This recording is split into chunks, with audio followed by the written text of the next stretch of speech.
मामांगम में भाग लेने के लिए अगर एक भी योद्धा वल्लवराज से जा रहा है तो यहाँ की औरतों के मन में जलती बदले की आग की वजह से है।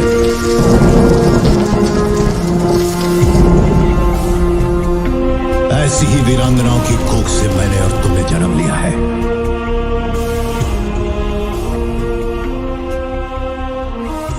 वल्लुवनाथ की स्त्रियों को ये अधिकार नहीं कि वो अपने पति। क्या शिवगामी की शादी थी एक पॉलिटिकल मैरिज?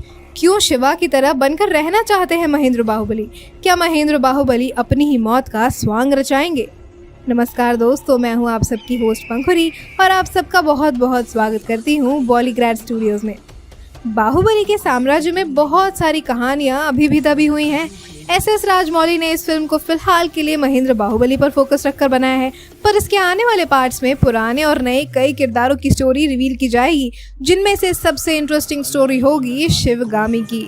बाहुबली में स्टार्टिंग से ही उनके बलिदान को दर्शाए हुए फिल्म को बनाया गया, जिसके चलते हमें ये पता चलता है कि उनका कैरेक्टर पहले ही सीन में मर जाने के बावजूद भी दोनों ही फिल्मों के लिए कितना इम्पोर्टेंट है। ऐसे में अगर बाहुबली 3 में शिवगामी के अतीत के बारे में बताया जाता है तो ये बहुत ही इंटरेस्टिंग होगा दोस्तों। उसके कई पहलू हो सकते हैं। यदि राजाओं की शादियां राजकुमारी से होती थी तो शिवगामी भी किसी देश की राजकुमारी रही होगी। अगर वो किसी देश की राजकुमारी थी तो उन्होंने पावर के लिए हैंडीकैप्ड आदमी से शादी क्यों की? उन्हें पता था कि उनका पति कभी भी राजा नहीं बन पाएगा, तब भी उन्होंने ऐसे व्यक्ति से शादी क्यों की जो हमेशा ही अपने राज्य के बारे में बुरी नीतियां बनाते आया हो? या अगर शादी के कुछ सालों बाद ही पता चला हो कि उसके पति की सोच विषैली है और वो उसके दोनों पुत्रों को एक समान नहीं मानता, तो शिवगामी ने अपने पति को छोड़ा क्यों नहीं? इन सभी सवालों का जवाब ये तो नहीं हो सकता कि शिवगामी किसी से डरती थी या उन्होंने प्रेशर में आकर ऐसा किया।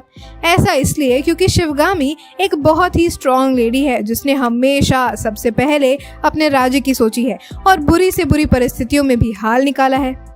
उन्होंने युद्ध भी जीते हैं और बिना किसी राजा के सालों तक पूरा राज्य भी संभाला है। ऐसे में उनका माहिष्मती में बहू बनकर आने का एक आसान रीजन एक पॉलिटिकल मैरिज भी हो सकता है।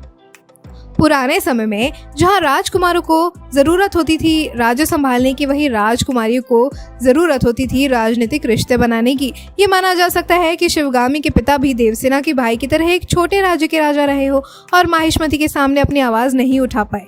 अगर ये सोचकर इतनी कठिनाइयों से शिवगामी की शादी हुई और उन्होंने ये सब झेला है, तो सवाल ये है कि आखिर उन्होंने देवसेना के साथ भी वही सब क्यों किया? इन सभी सवालों के जवाब हमें फिल्म के पार्ट 3 में मिल सकते हैं। फिल्म के पार्ट 3 के बारे में ये खबरें भी आ रही हैं कि महेंद्र बाहुबली को सिंहासन रास नहीं आ रहा है। जहां वो अपने गांव में अपनी मां के साथ एक आराम का जीवन जी रहे थे, जहां उन्हें राजा राज्य की कोई परवाह नहीं थी, वहीं राजा बनने के बाद से उनके पास कई जिम्मेदारी आ गई हैं, जिसके चलते महेंद्र बाहुबली अवंतिका को कहते हुए दिखेंगे कि कैसे वो वापस अपने आदिवासी भाइयों के बीच जाकर रहना चाहते हैं, पर यह मुमकिन नहीं है। ये सोच उनके मन में ही दबी रह जाएगी। इसके चलते जब आगे जाकर एक राजा की गद्दी का प्रेशर उन पर बढ़ता जाएगा, तब वो अपनी ही मौत का स्वांग रचाने के लिए मजबूर हो जाएंगे, जिसके चलते वो जनता को ये बताएंगे कि जहर देकर महेंद्र बाहुबली को मार दिया गया है। उसके बाद वो उसी रास्ते से अपने गांव वापस चले जाएंगे जहां से पार्ट 1 में शिवगामी को भागते हुए दिखाया गया था। पर जब वो ऐसा करेंगे तो उनके राज्य पर दुश्मनों का खूब सारा अटैक हो जाएगा, जिसके कारण उन्हें अपने राज्य धर्म को निभाने के लिए वापस लौटना पड़ेगा। महेंद्र बाहुबली का ये प्लॉट फिल्म के पार्ट 3 में एक मेजर प्लॉट हो सकता है। आपको क्या लगता है, क्या होगा बाहुबली 3 में? हमें बताइए कमेंट सेक्शन में। आज के लिए इस वीडियो में बस इतना ही। अगर आपको वीडियो पसंद आई है तो इसे लाइक कीजिए, अपने दोस्तों के साथ शेयर कीजिए और बॉलीग्रैड स्टूडियोज को भी ज़रूर सब्सक्राइब कीजिए। आज की स्क्रिप्ट लिखी है अपूर्वा ने।